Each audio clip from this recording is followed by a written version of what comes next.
Hi friends, ಎಲ್ಲರಿಗೂ ನಮಸ್ಕಾರ. ಬನ್ನಿ ಫ್ರೆಂಡ್ಸ್, ಶಾರದಾ ಸೀರಿಯಲಿನ ಇವತ್ತಿನ ಸಂಚಿಕೆಯಲ್ಲಿ ಏನಾಗ್ತಿದೆ ಅಂತ ನೋಡ್ಕೊಂಬರೋಣ. ಅದಕ್ಕೂ ಮುಂಚೆ ಯಾರೆಲ್ಲ ನನ್ನ ವೀಡಿಯೋ ನೋಡ್ತಾ ಇದ್ದಾರೆ ಫ್ರೆಂಡ್ಸ್, ಅವರೆಲ್ಲ ಪ್ಲೀಸ್ ಪುಟ್ಟದೊಂದು ಲೈಕ್ ಮಾಡಿ, ಹಾಗೆ ಫಾಲೋ ಮಾಡೋದನ್ನ ಮರಿಬೇಡಿ. ಬನ್ನಿ ಸ್ಟಾರ್ಟ್ ಮಾಡೋಣ. ಮೊದಲಿಗೆ ಫ್ರೆಂಡ್ಸ್, ಇಲ್ಲಿ ರೌಡಿಗಳೆಲ್ಲರೂ ಸಹ ಶಾರದನ ಸಾಯಿಸೋಕ್ಕೆ ಅಂತ ಬರ್ತಾ ಇರಬೇಕಾದ್ರೆ ಅಷ್ಟಕ್ಕೆ ಪಾಲಾಕ್ಷ ಬರ್ತಾನೆ. ಎಲ್ಲರಿಗೂ ಸಹ ಹೊಡೆದು ಶಾರದನ ಕಾಪಾಡ್ತಿರ್ಬೇಕಾದ್ರೆ ಒಬ್ಬ ರೌಡಿ ಚಾಕು ಹಾಕೋಕ್ಕೆ ಅಂತ ಹೋಗ್ತಾ ಇರಬೇಕಾದ್ರೆ ಅಡ್ಡ ನಿಂತು ಪಾಲಾಕ್ಷನ ಹೊಟ್ಟೆಗೆ ಚಾಕು ಹಾಕಿಸ್ಕೊಂಡ್ಬಿಡ್ತಾನೆ. ಅಯ್ಯೋ ದೇವ್ರೆ ಅಂತ ಶಾರದಾ ಎದ್ದು ಕೂಗಾಡ್ತಿರ್ಬೇಕಾದ್ರೆ ಅವಳನ್ನು ಸಾಯಿಸೋಕ್ಕೆ ಅಂತ ಬರ್ತಾ ಇರ್ತಾರೆ. ಅಷ್ಟೊತ್ತಿಗೆ ಪೊಲೀಸ್ ಸೌಂಡ್ ಆದ ತಕ್ಷಣ ಜೀಪ್ ಸೌಂಡ್ ಬರ್ತಿದೆ ಕಣೋ, ಬರ್ರೋ ಹೋಗೋಣ ಅಂತ ಎಲ್ಲ ರೌಡಿಗಳು ಹೋಗ್ತಾ ಇದ್ರೆ ಪಾಲಾಕ್ಷ ಸಡನ್ನಾಗಿ ಕೆಳಗಡೆ ಬಿದ್ದುಬಿಡ್ತಾನೆ. ಅಯ್ಯೋ ದೇವ್ರೆ ಸರ್, ನೀವು ಯಾರು ಸರ್? ನನ್ನನ್ನು ಕಾಪಾಡೋಕ್ಕೆ ಬಂದು ನೀವು ಸಿಗಾಕೋಬಿಟ್ರಲ್ಲ. ಇರಿ ಸರ್, ನಿಮಗೇನೂ ಆಗಲ್ಲ, ನಾನಿದ್ದೀನಿ ಅಂತ ತನ್ನ ಸೀರೆನ ಹರಿದ್ಬಿಟ್ಟು ಸೊಂಟಕ್ಕೆ ಕಟ್ಕೊಬಿಟ್ಟು ಕರ್ಕೊಂಡು ಬರ್ತಾ ಇರ್ತಾಳೆ. ರೋಡಿಗೆ ಬಂದು ಎಷ್ಟು ಜನನ್ನ ಎಷ್ಟು ರಿಕ್ವೆಸ್ಟ್ ಮಾಡಿ ಕೇಳಿದ್ರು ಸಹ ಯಾರೂ ಸಹ ಒಬ್ಬರು ಗಾಡಿನ ನಿಲ್ಲಿಸ್ತಲೇ ಹೋಗ್ತಿರ್ಬೇಕಾದ್ರೆ ದೇವ್ರೆ ಏನು ಮಾಡಲಿ, ಏನು ಮಾಡಬೇಕಂತ ಒಂದು ಗೊತ್ತಾಗ್ತಿಲ್ಲ ಅಂತ ಯೋಚನೆ ಮಾಡ್ತಿರ್ಬೇಕಾದ್ರೆ ಸರ್, ಅಲ್ಲಿ ಮುಂದೆ ಯಾವುದಾದ್ರೂ ಗಾಡಿ ಇದ್ದರೆ ನೋಡ್ಕೊಬರ್ತೀನಿ ಅಂತ ಕಣ್ಣೀರು ಹಾಕೊಂಡು ಹೋಗ್ತಾ ಇರ್ತಾಳೆ. ಯಾವ ಗಾಡಿನೂ ಸಹ ಸಿಗ್ದಲೇ ಇರಬೇಕಾದ್ರೆ ಅಲ್ಲೊಂದು ತಳ್ಳ ಗಾಡಿನ ನೋಡಿಬಿಟ್ಟು ಅದನ್ನು ತೊಗೊಂಡು ಪಾಲಾಕ್ಷನ ಅದ್ರ ಮೇಲೆ ಕೂರಿಸ್ಕೊಂಡು ತಳ್ಕೊಂಡು ಬರ್ತಾ ಇರ್ತಾಳೆ. ಸರ್, ಹೆದರ್ಕೋಬೇಡಿ, ಸ್ವಲ್ಪ ದೂರ ಅಷ್ಟೇ ಹಾಸ್ಪಿಟ್ಲ ಇರೋದು, ನಿಮ್ಮನ್ನು ಖಂಡಿತ ನಾನು ಉಳಿಸ್ಕೋತೀನಿ. ಅಯ್ಯೋ ದೇವ್ರೆ, ನನ್ನ ಪ್ರಾಣ ಕಾಪಾಡೋಕ್ಕೆ ಬಂದು ಇವ್ರ ಪ್ರಾಣನೇ ಹೋಗ್ತಿದೆಯಲ್ಲ ಭಗವಂತ ಅಂತ ಅಂದ್ಬಿಟ್ಟು ಹಾಸ್ಪಿಟಲ್ ಒಳಗೆ ಕರ್ಕೊಬರ್ತಾಳೆ. ಹಾಸ್ಪಿಟಲಲ್ಲಿ ಅಡ್ಮಿಟ್ ಮಾಡಿದ ತಕ್ಷಣ ಸಿದ್ದುಗೆ ಕಾಲ್ ಮಾಡಿ ನಡೆದಿದ್ದ ವಿಷಯನೆಲ್ಲ ಹೇಳ್ತಿದ್ದಾಗ ಸಿದ್ದು ಸಿಕ್ಕಾಬಟ್ಟೆ ಶಾಕ್ ಆಗ್ತಿರುತ್ತೆ. ಹಾಗೆ ಶಾರದವ್ರೆ, ಯಾವ ಹಾಸ್ಪಿಟ್ಲಲ್ಲಿ ಇದ್ದೀರಾ ಅಂತ ಕೇಳ್ತಿರ್ಬೇಕಾದ್ರೆ ಸರ್, ಇಲ್ಲೇ ಪಕ್ಕದಲ್ಲಿ ಮಾರ್ಕೆಟ್ ಹಾಸ್ಪಿಟ್ಲಲ್ಲಿ ಇದ್ದೀನಿ, ಬೇಗ ಬನ್ನಿ ಅಂತ ಕೇಳ್ತಾ ಇರ್ತಾಳೆ. ಹಾಗೆ ಇನ್ನೊಂದು ಕಡೆ ಸಿದ್ದು ವಿಷಯ ತಿಳಿದ್ಮೇಲೆ ದೇವರಿಗೆ ಕೈ ಮುಗಿದು ಓಡೋಡಿ ಬರ್ತಾ ಇರ್ತಾನೆ. ಇನ್ನೊಂದು ಕಡೆ ಹಾಸ್ಪಿಟಲ್ ಒಳಗಡೆ ಬಂದ ತಕ್ಷಣ ಸಿದ್ದು ಶಾರದನ ನೋಡಿ ಸಿಕ್ಕಾಬಟ್ಟೆ ಖುಷಿಯಾಗಿ ಕಣ್ಣೀರಿನ ಜೊತೆ ಓಡೋಡಿ ಬಂದು ಶಾರದನ ಹಗ್ ಮಾಡ್ಕೊಂಡ ತಕ್ಷಣ ಅವಳಿಗಂತೂ ಸಿಕ್ಕಾಬಟ್ಟೆ ಅವಳು ಬರ್ತಾ ಇರುತ್ತೆ. ಸರ್, ಸಮಾಧಾನ ಮಾಡ್ಕೊಳ್ಳಿ, ನನಗೇನು ಆಗಿಲ್ಲ ಅಂತ ಅಂದಾಗ ನಿಮಗೇನು ಆಗಿಲ್ವಲ್ವಾ, ನನ್ನ ಜೀವನನೇ ಹಾಳಾಗೋಯ್ತು ಅಂತ ಅಂದ್ಕೊಂಡೆ, ಹಾಗೆ ನನ್ನ ಜೀವ ಬಾಯಿಗೆ ಬಂತು ಕಣ್ರಿ, ಎಲ್ರಿ ಹೋಗಿದ್ರಿ ಅಂತ ಕೇಳ್ತಾ ಇರಬೇಕಾದ್ರೆ ಸರ್, ಹೆದರ್ಕೋಬೇಡಿ, ಏನೂ ಆಗಿಲ್ಲ, ಸಮಾಧಾನ ಮಾಡ್ಕೊಳ್ಳಿ ಅಂತ ಹೇಳ್ತಾ ಇರ್ತಾಳೆ. ಎಷ್ಟು ಗಾಬರಿ ಆಗಿತ್ತು ಗೊತ್ತಾ, ನಿಮಗೇನಾದರೂ ತೊಂದರೆ ಆಗಿದೆ ಅಂತ ಎಷ್ಟಂದ್ರೆ ಎಷ್ಟು ಟೆನ್ಷನ್ ಮಾಡ್ಕೊಂಡಿದ್ದೆ ಗೊತ್ತಾ ಶಾರದವ್ರೆ, ಪ್ಲೀಸ್ ಎಲ್ಲಿಗೆ ಹೋಗಿದ್ರಿ ಅಂತ ಕೇಳ್ತಿರ್ಬೇಕಾದ್ರೆ ಸಮಾಧಾನ ಮಾಡ್ಕೊಳ್ಳಿ ಅಂತ ಹೇಳ್ತಾ ಇರ್ತಾಳೆ. ಹಾಗೆ ಕಣ್ಣೀರು ಹಾಕೊಂಡು ಸಿದ್ದು ಹೇಳ್ತಾ ಇರ್ತಾನೆ, ಯಾವ ರೀತಿ ಸಮಾಧಾನ ಮಾಡ್ಕೊಳ್ಳಿ, ನೀವೇ ಹೇಳಿ, ನಿಮ್ಮ ಫೋನ್ ನೋಡಿದರೆ ಹಲ್ಲು ಬಿದ್ದಿತ್ತು ಅಂತ ಅಂದಾಗ ರೌಡಿ ಅವಳನ್ನ ಅಟ್ಯಾಕ್ ಮಾಡಬೇಕಾದ್ರೆ ಫೋನ ತೆಗೆದು ಸಿದ್ದನ್ನ ನೆನ್ಪು ಮಾಡ್ಕೋತಾ ಇರ್ತಾಳೆ.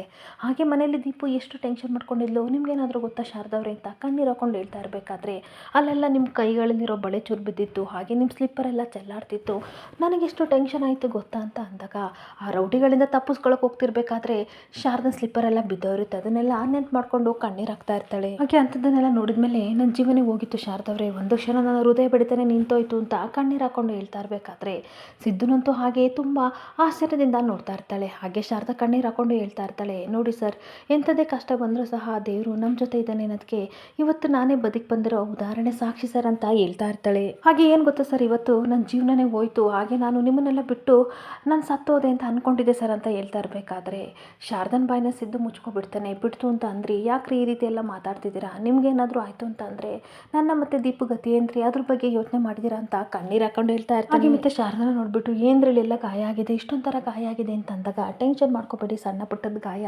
ನನಗೆ ನಿಜವಾಗ್ಲೂ ಏನೂ ಆಗಿಲ್ಲ ಅಂತ ಅಂದಾಗ ನೋಡಿ ಶಾರದವ್ರೆ, ನನ್ನನ್ನು ಬಿಟ್ಟು ನೀವು ಎಲ್ಲೂ ಹೋಗಂಗಿಲ್ಲ, ಎಲ್ಲೇ ಹೋದ್ರೂ ನನ್ನ ಜೊತೆನೇ ಬರಬೇಕು ಅಂತ ಅಂದಾಗ ಸರಿ ಸರ್, ನಾನು ಎಲ್ಲೇ ಹೋಗೋದಿದ್ರು ನಿಮಗೆ ಹೇಳಿ ಹೋಗ್ತೀನಿ ಅಥವಾ ನಿಮ್ಮನ್ನು ಕರ್ಕೊಂಡು ಹೋಗ್ತೀನಿ ಅಂತ ಹೇಳ್ತಿರ್ಬೇಕಾದ್ರೆ ಅಷ್ಟೊತ್ತಿಗೆ ಡಾಕ್ಟರ್ಸ್ ಬರ್ತಾರೆ. ಹಾಗೆ ಡಾಕ್ಟರ್ ಹೇಳ್ತಾ ಇರ್ತಾರೆ, ನೀವೇ ಅಲ್ವಾ ಪೇಷಂಟ್ನ ಕರ್ಕೊಬಂದಿದ್ದು ಅಂತ ಅಂದಾಗ ಹೌದು ಸರ್, ನಾವೇ ಕರ್ಕೊಬಂದಿದ್ದು, ಇವಾಗ ಹೇಗಿದ್ದಾರೆ ಅಂತ ಅಂದಾಗ ಡೀಪ್ ಇಂಜುರಿ ಆಗಿದೆ, ರೆಸ್ಟ್ ಬೇಕು ಅವರಿಗೆ, ಪರವಾಗಿಲ್ಲ ಓಕೆ, ಆದರೆ ಈ ಟ್ರೀಟ್ಮೆಂಟ್ನ ಬರ್ಕೊಡ್ತೀನಿ, ಇದನ್ನೆಲ್ಲ ತೊಗೊಬನ್ನಿ ಅಂತ ಅಂದಾಗ ಶಾರದವ್ರೆ ನಾನು ತೊಗೊಬರ್ತೀನಿ ಅಂತ ಸಿದ್ದು ಹೋಗ್ತಾ ಇರ್ತಾನೆ. ಹಾಗೆ ಮತ್ತೆ ಡಾಕ್ಟರ್ ಹೇಳ್ತಾ ಇರ್ತಾರೆ, ಒಂದು ನಿಮಿಷ ನಿಂತ್ಕೊಳ್ಳಿ ಸರ್, ಪೇಷಂಟು ಜೇಬಲ್ಲಿ ಈ ಕಡೆ ಫೋನ್ ನಂಬರ್ ಇರೋ ಡೈರಿ ಸಿಕ್ತು, ಇದಕ್ಕೆ ಯಾರಿಗಾದ್ರೂ ಕಾಲ್ ಮಾಡಿ ಎಮರ್ಜೆನ್ಸಿ ಅವ್ರ ಮನೆಯವ್ರು ಬಂದು ನೋಡಲಿ ಅಂತ ಅಂದಾಗ ಸರಿ ಸರ್ ಅಂತ ಸಿದ್ದು ಕಾಲ್ ಮಾಡ್ತಾ ಇದ್ದರೆ ಈ ಕಡೆ ಪಾರಿಜಾತ ಅಜ್ಜಿ ನಂಬರ್ ಬರ್ತಾ ಇರುತ್ತೆ. ಇದೇನು ಶಾರದವ್ರೆ, ಈ ಥರ ಡಯಲ್ ಮಾಡಿದರೆ ಈ ನಂಬರ್ ಬರ್ತಿದೆಯಲ್ಲ, ಏನು ಸಂಬಂಧ ಅಂತ ಅಂದಾಗ ಸರ್ ಮರ್ತುಬಿಟ್ಟೆ, ನನ್ನನ್ನು ಕಾಪಾಡಿದ್ದು ಬೇರೆ ಯಾರು ಅಲ್ಲ, ಪಾಲಾಕ್ಷ ಅವರು ಅಂತ ಅಂದಾಗ ಸಿದ್ದು ಆಶ್ಚರ್ಯದಿಂದ ಏನು ಪಾಲಾಕ್ಷನ ನಿಮ್ಮನ್ನು ಕಾಪಾಡಿದ್ದು ಅಂತ ಹಾಗೆ ನಿಂತ್ಕೊಬಿಡ್ತಾನೆ.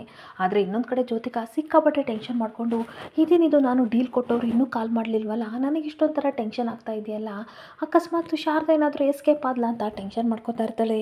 ಹಾಗೆ ಮತ್ತೆ ಖಂಡಿತ ಆ ರೀತಿ ಆಗೋಕ್ಕೆ ಸಾಧ್ಯ ಇಲ್ಲ ಅಂತ ಟೆನ್ಷನಿಂದ ಇರ್ತಿರ್ಬೇಕಾದ್ರೆ ಪಾರಿಜಾತ ಬರ್ತಾಳೆ. ಏನು ಗೋಳಿ ಇಷ್ಟು ಟೆನ್ಷನ್ ಮಾಡ್ಕೊಂಡು ಮಾಡ್ಕೊಂಡಿದ್ದೀಯಾ? ಯಾರಾದರೂ ಕಾಲ್ ಮಾಡಬೇಕಿತ್ತಾ? ಕಾಲಿಗೋಸ್ಕರ ವೆಯ್ಟ್ ಮಾಡ್ತಿದ್ದೆ ಅಂತ ಅಂದಾಗ, ಒಂದು ಗುಡ್ ನ್ಯೂಸ್ ಇದೆ ಗ್ರಾನಿ, ವೆಯ್ಟ್ ಮಾಡು, ನಿನಗೆ ಸದ್ಯದಲ್ಲಿ ಗೊತ್ತಾಗುತ್ತೆ ಅಂತ ಹೇಳ್ಬೇಕಾದ್ರೆ, ಹೊಸ ಪ್ಲ್ಯಾನ್ ಮಾಡ್ತಿದ್ದೀಯಾ, ಬೇಗ ಬೇಗ ಅದೇನಂತ ಹೇಳು ಅಂತ ಅಂದಾಗ ಜ್ಯೋತಿಕನಿಗಂತೂ ಸಿಕ್ಕಾಬಟ್ಟೆ ಖುಷಿ ಆಗ್ತಿರುತ್ತೆ. ಅಷ್ಟೊತ್ತಿಗೆ ರೌಡಿಗಳೆಲ್ಲರೂ ಸಹ ಏಟ್ ತಿಂದ್ಬಿಟ್ಟು ಈ ಕಡೆ ಜ್ಯೋತಿಕನಿಗೆ ಫೋನ್ ಮಾಡ್ತಾ ಇರ್ತಾರೆ. ಹಾಗೆ ಇನ್ನೊಂದು ಕಡೆ ಪಾರಿಜಾತ ಹೇಳ್ತಾ ಇರ್ತಾಳೆ, ಆ ಪ್ಲ್ಯಾನ್ ಏನೇ ಇರಲಿ ಆದಷ್ಟು ಬೇಗ ಗುಡ್ ನ್ಯೂಸ್ ಕೊಡು ಹಂಗಂತ ಹೋಗಿ ದೇವರಿಗೆ ತುಪ್ಪದ ದೀಪ ಹಚ್ಚಿ ಬರ್ತೀನಿ ಅಂತ ಹೋಗ್ತಾ ಇರಬೇಕಾದ್ರೆ ಜ್ಯೋತಿಕನಿಗೆ ಕಾಲ್ ಬರ್ತಾ ಇರುತ್ತೆ. ಹಾಗೆ ತುಂಬ ಖುಷಿಯಿಂದ ಕೇಳ್ತಾ ಇರ್ತಾಳೆ, ಹೋಗಿದ್ದ ಕೆಲಸ ಏನಾಯಿತು ಅಂತ ಅಂದಾಗ, ಮೇಡಮ್ ಆಗಲಿಲ್ಲ ಮೇಡಮ್, ಯಾವನ ಅಡ್ಡ ಬಂದ್ಬಿಟ್ಟ ಅಂತ ಅಂದಾಗ ಇವಳಿಗೆ ಸಿಕ್ಕಾಬಟ್ಟೆ ಶಾಕ್ ಆಗ್ತಿರುತ್ತೆ.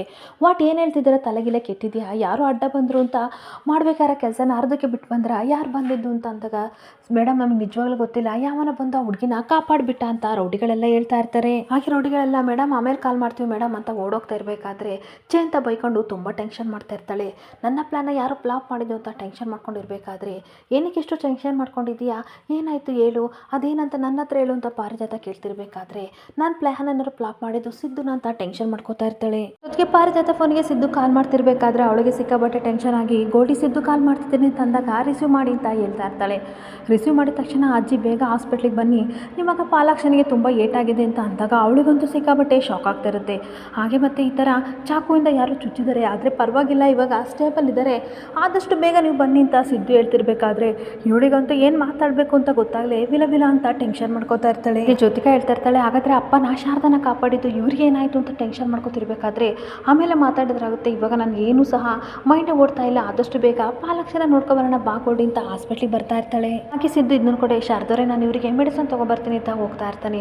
ಇನ್ನೊಂದು ಕಡೆ ಮನೆಯವರೆಲ್ಲರೂ ಸಹ ಕೂತ್ಕೊಂಡು ಟೀ ಕುಡಿತಿರ್ಬೇಕಾದ್ರೆ ತುಂಬ ಟೆನ್ಷನ್ ಮಾಡಿಕೊಂಡು ಪಾರಿಜಾತ ಮತ್ತು ಜ್ಯೋತಿಕಾ ಹಾಸ್ಪಿಟ್ಲ್ ಕಡೆ ಹೋಗ್ತಾ ಇರ್ತಾರೆ.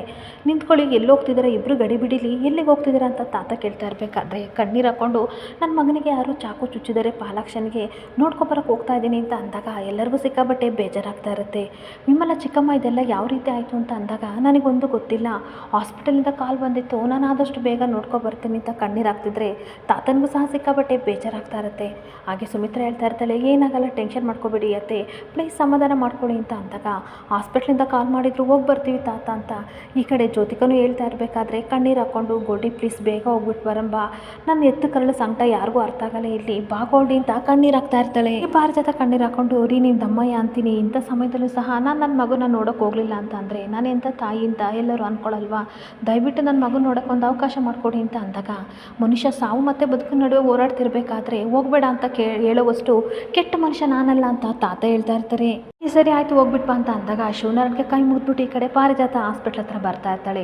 ಗೋಲ್ಡಿ ಮತ್ತು ಪಾರಿಜಾತ ಹಾಸ್ಪಿಟ್ಲಿಗೆ ಬಂದಾಗ ಕಾರ್ ಇಳಿದ ತಕ್ಷಣ ಜ್ಯೋತಿಕಾ ಹೇಳ್ತಾ ಇರ್ತಾಳೆ, ಶಾರದನಿಗೆ ಚಾಕು ಹಾಕಿ ಅಂತಂದರೆ ಆ ರೌಡಿಗಳು ಹೋಗಿ ನಮ್ಮ ಅಪ್ಪನಿಗೆ ಹಾಕಿದ್ದಾರೆ ಅಂತ ಬೈತಾ ಇರಬೇಕಾದ್ರೆ, ಏನು ಹೇಳ್ತಿದ್ಯಾ ಗೋಲ್ಡಿ, ಶಾರದನಿಗೆ ಚಾಕು ಹಾಕೋಕ್ಕೆ ನೀನು ಹೇಳಿದ್ರು ಅಂತ ಅಂದಾಗ ಹೌದು ಅಂತ ತಲೆ ಅಲ್ಲಾಡ್ತಿರ್ಬೇಕಾದ್ರೆ ಅಲ್ಲಿಗೆ ಪಾಲಾಕ್ಷ ಹೆಂಗೆ ಹೋದ ಅಂತ ಅಂದಾಗ, ಅಯ್ಯೋ ಅದೆಲ್ಲ ಅಂತ ಇರ್ತಾಳೆ, ನನಗೆ ಅದೆಲ್ಲ ಗೊತ್ತಿಲ್ಲ, ಸತ್ಯ ಏನು ಅಂತ ಹೇಳು, ನನ್ನ ಹತ್ರ ಮುಚ್ಚಿಡಬೇಡ ಅಂತ ಪಾರಿಜಾತ ಹೇಳ್ತಾ ಇರಬೇಕಾದ್ರೆ, ಅಯ್ಯೋ ಗೋಲ್ಡಿ ನಾನೇನು ಮಾಡಲಿ, ಅಪ್ಪನಿಗೆ ಈ ವಿಷಯನ ಹೇಳಿದ್ದೆ, ಆದರೆ ಅಪ್ಪ ಚಾಕು ಹಾಕಲ್ಲ ಅವಳನ್ನ ಸಾಯಿಸಲ್ಲ ಅಂತ ಅಂದರು, ಅದಕ್ಕೋಸ್ಕರ ನಾನು ಗುಂಡಗಳಿಗೆ ಈ ಡೀಲ್ನ ಕೊಡಬೇಕಾಗಿತ್ತು ಅಂತ ಅಂದಾಗ ಇವಳಿಗೆ ಸಿಕ್ಕಾಬಟ್ಟೆ ಶಾಕ್ ಆಗ್ತಾ ಇರುತ್ತೆ. ಈ ಪಾರಿಜಾತ ನಿನಗೆ ಬುದ್ಧಿ ಇಲ್ವಾ, ಇಂಥ ಕೆಲಸ ಎಲ್ಲ ಮಾಡೋಕ್ಕೆ ಹೋಗ್ಬೇಡ ಅಂತ ಎಷ್ಟು ಸಾರಿ ಹೇಳೋದು ಅಂತ ಅಂದಾಗ, ಶಾರದಾ ನಮ್ಮ ಜೀವನದಲ್ಲಿ ಇರಬಾರ್ದು ಅಂತ ಇಂಥ ಕೆಲಸ ಮಾಡೋಕ್ಕೆ ಹೋದೆ ಗ್ರಾನಿ, ಆದರೆ ಅಪ್ಪ ಏನು ಕಲ್ಲಿಗೆ ಹೋದ್ರು ನನಗಂತೂ ಒಂದು ಗೊತ್ತಾಗ್ತಿಲ್ಲ ಅಂತ ಟೆನ್ಷನ್ ಮಾಡ್ಕೋತಾ ಇರ್ತಾಳೆ. ಈ ಪಾರಿಜಾತ ಕೋಪದಿಂದ ಹೇಳ್ತಾ ಇರ್ತಾಳೆ, ಯಾವುದಾದ್ರೂ ಒಂದು ಕೆಲಸ ಮಾಡಬೇಕು ಅಂತ ಅಂದರೆ 10 ಸಲ ಯೋಚನೆ ಮಾಡುವಂಥ 1000 ಸಲ ನಿನಗೆ ಹೇಳಿದ್ದೀನಿ, ನನ್ನ ಮಾತು ಕೇಳಲ್ಲ ಅಂತ ಅಂದಾಗ, ಸುಮ್ಮನೆ ಗ್ರಾನಿ, ಅಪ್ಪ ಮಾಡಿದರೆ ಕೆಲಸ ಇಷ್ಟೆಲ್ಲ ಆಗ್ತಾ ಇರಲಿಲ್ಲ, ಅಷ್ಟಕ್ಕೂ ಗೂಂಡಗಳನ್ನು ನಾನು ಕಳಿಸಿದ್ದೆ, ಅಪ್ಪ ಏನಕ್ಕೆ ಹೋಗಿ ಶಾರದನ ಕಾಪಾಡಬೇಕಿತ್ತು, ಫಸ್ಟ್ ಆಫ್ ಆಲ್ ಅಲ್ಲಿಗೆ ಏನಕ್ಕೆ ಹೋದ್ರು, ಎಲ್ಲದಕ್ಕೂ ನನ್ನನ್ನೇ ಬ್ಲೇಮ್ ಮಾಡ್ತಿದ್ದಾರಲ್ಲ, ಬನ್ನಿ ಹೋಗೋಣ ಅಂತ ಹೋಗ್ತಾ ಇರ್ತಾಳೆ.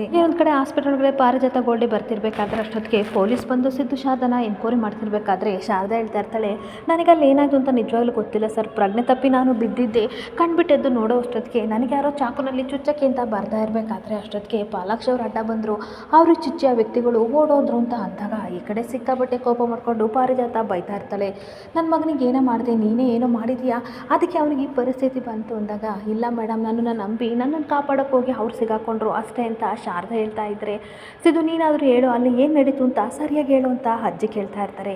ಅಷ್ಟೊತ್ತಿಗೆ ಜ್ಯೋತಿಕಾ ಕೋಪ ಮಾಡಿಕೊಂಡು, ಇಲ್ಲ ಇನ್ಸ್ಪೆಕ್ಟರ್ ಇವಳು ಏನು ಮಾಡಿ ಈ ಕೆಲಸ ಮಾಡಿಸ್ತಾಳೆ ಅಂತ ಅಂದಾಗ, ಇಲ್ಲ ಜ್ಯೋತಿಕಾ ಅವರೇ, ನನ್ನ ರೌಡಿಗಳು ಅಟ್ಟಾಡ್ಸ್ಕೊಂಡು ಬಂದರು, ಹಾಗೆ ನನಗೆ ಪ್ರಜ್ಞೆ ತಪ್ಪಾಗಿ ಮಾಡಿ ಚಾಕು ಹಾಕಕ್ಕೆ ಬಂದಾಗ ಅವರು ಅಡ್ಡ ಬಂದರು, ರಕ್ತದಿಂದ ಒದ್ದಾಡ್ತಿರ್ಬೇಕಾದ್ರೆ ನಾನೇ ಆಸ್ಪತ್ರೆಗೆ ಸೇರಿಸಿದ್ದು ಅಂತ ಅಂದಾಗ, ಅದೆಂಗೆ ಎಲ್ಲೋ ಇದ್ದೀರ ನನ್ನ ಮಗ ಬಂದು ನಿನ್ನನ್ನು ಕಾಪಾಡೋಕ್ಕೆ ಹೇಗೆ ಬಂದ, ಅದೆಂಗೆ ಚಾಕು ಹಾಕಿದ ಅಂತ ಈ ಕಡೆ ಪಾರಿಜಾತ ಕ್ವಶನ್ ಮೇಲೆ ಕ್ವಶನ್ನ ಶಾರದಾ ಹತ್ರ ಕೇಳ್ತಾ ಇರ್ತಾಳೆ. ಈಗ ನನ್ನ ಮಗನ ಪ್ಲಾನ್ ಮಾಡಿ ಕರೆಸಿ ಚಾಕುಯಿಂದ ಚುಚ್ಚಿಸಿದೆ ಅಂತ ಬೈತಿರ್ಬೇಕಾದ್ರೆ ಅಜ್ಜಿ ಮುಚ್ಚಿ ಬಾಯ ಏನಂತ ಮಾತಾಡ್ತಿದ್ದೀರಾ, ಅಷ್ಟಕ್ಕೂ ಶಾರದವ್ರು ಆಗಿರೋದಕ್ಕೆ ನಿಮ್ಮ ಮಗನ ಕರ್ಕೊಬಂದು ಹಾಸ್ಪಿಟ್ಲಿಗೆ ಸೇರಿಸಿದರೆ ಇನ್ಯಾರಾದರೂ ಆಗಿದ್ರೆ ನಿಮಗೆ ಹಾಕಬೇಕು ಅಂತ ಅಲ್ಲಿಂದ ಓಡೋಗ್ತಿದ್ರು ಅಜ್ಜಿ, ಅಷ್ಟಕ್ಕೂ ನೀವು ಇವರಿಗೆ ಥ್ಯಾಂಕ್ಸ್ ಹೇಳಬೇಕು, ಅಂಥದ್ರಲ್ಲಿ ಈ ರೀತಿ ಅವ್ರ ಮೇಲೆ ಕೂಗಾಡ್ತಿದ್ದೀರಲ್ಲ ಅಂತ ಸಿದ್ದು ಹೇಳ್ತಿರ್ಬೇಕಾದ್ರೆ ಶಾರದಾ ಬಿಡಿ ಸರ್, ಕೆಲವ್ರ ಮಾತಿಗೆ ನಾವು ಪ್ರತಿಕ್ರಿಯೆ ಮಾಡ್ದಲೇ ಇದ್ದರೆ ತುಂಬಾ ಒಳ್ಳೆಯದು, ಯಾಕೆಂತಂದರೆ ನಾನು ಮಾನವೀಯತೆ ದೃಷ್ಟಿಯಿಂದ ಈ ಕೆಲಸ ಮಾಡಿದ್ದೀನಿ, ಕೆಲವರಿಗೆ ಮಾನವೀಯತೆ ಇಲ್ದೇ ಈ ರೀತಿ ಮಾತಾಡ್ತಾರೆ ಅಂತ ಅಂದಾಗ ಭಾರತ ಸಿಕ್ಕಾಬಟ್ಟೆ ಕೋಪ ಮಾಡ್ಕೊಂಡು ಏನೇ ಶಾರದಾ ನನಗೆ ಮಾನವೀಯತೆ ಇಲ್ವಾ ಅಂತ ಜಗಳಕ್ಕೆ ಹೋಗ್ತಾ ಇರ್ತಾಳೆ. ಸುಮ್ಮನೆ ಇರಮ್ಮ, ಎಷ್ಟು ಕೂಗಾಡಿ ಎಷ್ಟು ಕಿರ್ಚಾಡಿದ್ರು ಅಷ್ಟೇ, ಮೊದಲು ಪೇಷಂಟ್ ಸ್ಟೇಟ್ಮೆಂಟ್ ಕೊಡಲಿ, ಅವ್ರು ಏನು ಹೇಳ್ತಾರೆ ಅದ್ರ ಮೇಲೆ ಏನು ಮಾಡಬೇಕು ಅಂತ ನಾನು ಡಿಸೈಡ್ ಮಾಡ್ತೀನಿ ಅಂತ ಇನ್ಸ್ಪೆಕ್ಟರ್ ಹೇಳ್ತಾ ಇರಬೇಕಾದ್ರೆ ಹಾಗೆ ಅಷ್ಟೊತ್ತಿಗೆ ಡಾಕ್ಟರ್ ಬರ್ತಾರೆ. ಬಂದುಬಿಟ್ಟು ಪೇಷಂಟಿಗೆ ಕಾನ್ಷಿಯಸ್ ಬಂದಿದೆ, ಪ್ರಜ್ಞೆ ಬಂದಿದೆ, ನೀವು ಇನ್ವೆಸ್ಟಿಗೇಷನ್ ಮಾಡಿ ಅಂತ ಅಂದಾಗ ಇನ್ಸ್ಪೆಕ್ಟರ್ ಹೇಳ್ತಾ ಇರ್ತಾರೆ, ನೋಡಿಮ್ಮ ಒಂದು ವೇಳೆ ಶಾರದವ್ರ ಬಗ್ಗೆ ಅವ್ರು ಏನಾದರೂ ಹೇಳಿದರೆ ಖಂಡಿತ ಅವ್ರ ಮೇಲೆ ಆಕ್ಷನ್ ತೊಗೋತೀವಿ, ಬನ್ನಿ ಒಳಗಡೆ ಹೋಗೋಣ ಅಂತ ಅಂದಾಗ ಸಿದ್ದು ಶಾರದನಿಗೆ ಸ್ವಲ್ಪ ಟೆನ್ಷನ್ ಆಗ್ತಾ ಇರುತ್ತೆ. ಹಾಗೆ ಪಾಲಾಕ್ಷನ ನೋಡಿಬಿಟ್ಟು ಸಿಕ್ಕಾಬಟ್ಟೆ ಬೇಜಾರಿಂದ ಪಾರಿಜಾತ ಓಡೋಡಿ ಬಂದು ಏನಾಯಿತು ಪಾಲಾಕ್ಷ ಹೇಗಿದೆಯಾ ಅಂತ ಕೇಳ್ತಿರ್ಬೇಕಾದ್ರೆ ಆಗಿಲ್ಲ ಅಮ್ಮ ಇವಾಗ ಸ್ವಲ್ಪ ಚೆನ್ನಾಗಿದ್ದೀನಿ ಅಂತ ಹೇಳ್ತಿರ್ಬೇಕಾದ್ರೆ ಯಾರೋ ನಿನ್ನನ್ನು ಈ ಪರಿಸ್ಥಿತಿಗೆ ತಂದರು ಯಾರು ಅಂತ ನನಗೆ ತುಂಬ ಚೆನ್ನಾಗಿ ಗೊತ್ತು, ಅದು ಬೇರೆ ಯಾರು ಅಲ್ಲ ಈ ಶಾರದಾ ಅಲ್ವೇನೋ ಅಂತ ಪಾರಿಜಾತ ಹೇಳಿದಾಗ ಸಿದ್ದು ಶಾರದನಿಗೂ ಸಿಕ್ಕಾಬಟ್ಟೆ ಶಾಕ್ ಆಗ್ತಿದ್ರೆ ಪಾಲಾಕ್ಷ ಮಾತ್ರ ಶಾರದಾ ಮುಖನ ನೋಡ್ತಾ ಇರ್ತಾನೆ. ಈ ಶಾರದಾ ಕೈ ಮುಗಿದು ಪಾಲಾಕ್ಷನ ಹತ್ರ ಹೇಳ್ತಾ ಇರ್ತಾಳೆ, ನೋಡಿ ಸರ್ ಇವತ್ತು ನಾನು ಉಳಿದಿರೋದೆ ನಿಮ್ಮಿಂದ, ನಿಮಗೆ ಯಾವಾಗಲೂ ನಾನು ಋಣಿಯಾಗಿರ್ತೀನಿ ಅಂತ ಕೈ ಮುಗ್ದು ಹೇಳ್ತಾ ಇದ್ದರೆ ಜ್ಯೋತಿಕಾ ಸಿಕ್ಕಾಬಟ್ಟೆ ಕೋಪ ಮಾಡಿಕೊಂಡು ಮುಚ್ಚು ಬಾಯಿನ, ಇದೆಲ್ಲ ನಾಟಕ, ಇಲ್ಲಿ ಯಾರು ಸಹ ಕಿವಿ ಮೇಲೆ ಹೂ ಮಾಡ್ಕೊಂಡಿಲ್ಲ ಅಂತ ಹೇಳ್ತಾ ಇರ್ತಾಳೆ. ನೋಡು ಪಾಲಾಕ್ಷ, ಇಲ್ಲಿ ಯಾರು ಎದುರುಗಳ ಅವಶ್ಯಕತೆ ಇಲ್ಲ, ಅವಳು ಸಿಕ್ಕಾಬಟ್ಟೆ ನಾಟಕ ಮಾಡ್ತಾಳೆ, ನನ್ನನ್ನು ಕಂಡ್ರೆ ಅವಳಿಗೆ ಮೊದಲಿಂದಲೂ ಆಗಲ್ಲ, ನನ್ನ ಮೇಲೆ ಸೇಟ್ ತೀರ್ಸ್ಕೊಳ್ಳೋಕ್ಕೋಸ್ಕರ ನಿನ್ನನ್ನು ಯೂಸ್ ಮಾಡ್ಕೊಂಡಿದ್ದಾಳೆ, ನಿಜ ಹೇಳು ಪಾಲಾಕ್ಷ ಅಂತ ಪಾರಿಜಾತ ಫೋರ್ಸ್ ಮಾಡ್ತಾ ಇರ್ತಾಳೆ. ಹಾಗೆ ನೋಡು ಪಾಲಾಕ್ಷ ಧೈರ್ಯವಾಗಿ ಹೇಳು, ನಿನಗೆ ಚಾಕು ಹಾಕಿದ್ದು ಶಾರದಾ ಅಂತ ಹೇಳು, ಎದುರುಕೋಬೇಡ ನಾನಿದ್ದೀನಿ ಅಂತ ಅನ್ಬೇಕಾದ್ರೆ ಇನ್ಸ್ಪೆಕ್ಟರ್ ನೋಡಿ ಸರ್ ನಿಮಗೆ ಚಾಕು ಹಾಕಿದ್ದು ಈ ಶಾರದಾನ ಅಂತ ಕೇಳಿದಾಗ ಪಾಲಾಕ್ಷ ಶಾರದಾ ಮುಖ ನೋಡ್ತಿರ್ಬೇಕಾದ್ರೆ ಅವಳಿಗಂತೂ ಸಿಕ್ಕಾಬಟ್ಟೆ ಶಾಕ್ ಆಗ್ತಾ ಇದ್ರೆ ಜ್ಯೋತಿಕಾ ಪಾರಿಜಾತನಿಗೆ ಒಳಗೆ ಖುಷಿ ಆಗ್ತಿರುತ್ತೆ. ಇಲ್ಲಿಗೆ ಸಂಚಿಕೆ ಎಂಡ್ ಆಗ್ತಿದೆ. ಈ ವಿಡಿಯೋ ಇಷ್ಟ ಆದರೆ ಪುಟ್ಟದೊಂದು ಲೈಕ್ ಮಾಡಿ, ಫಾಲೋ ಮಾಡಿ. Thank you.